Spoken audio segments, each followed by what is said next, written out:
Moi, je suis frappé depuis toujours d'ailleurs, par l'importance de notre port pour le développement de Marseille. On vient de le redresser en près de 10 ans et en 2 mois, on a tout foutu en l'air à la cause d'un conflit extérieur. La grève de la CGT pour bloquer le port de Marseille n'a rien à voir avec l'activité portuaire. Rien. Ni de près ni de loin. Et ils sont corvéables à merci pour une CGT agressive au niveau national face à la réforme des retraites qui n'a rien à voir avec l'activité du port. Et ça a des conséquences dramatiques. Dans ces conséquences dramatiques, en tant que patron de l'économie régionale, j'ai souhaité immédiatement mettre en place avec les autorités du port un plan à 2 niveaux.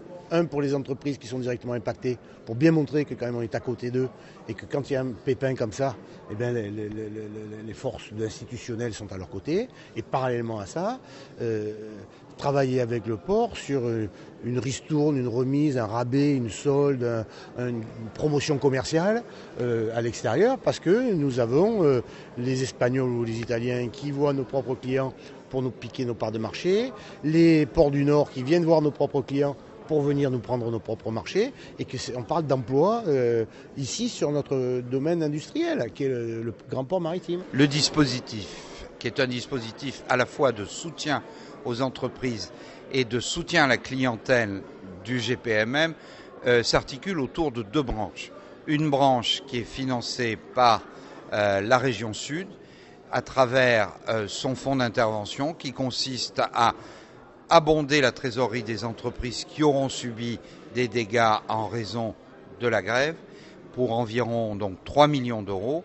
Et de l'autre côté, un dispositif GPMM, Union Maritime et Fluviale, qui prévoit que nos clients obtiendront soit la gratuité du stationnement quand ils ont eu des containers qui ont été immobilisés, soit une réduction significative des droits de port et de nos tarifs. Et ceci pour un montant de 5 millions.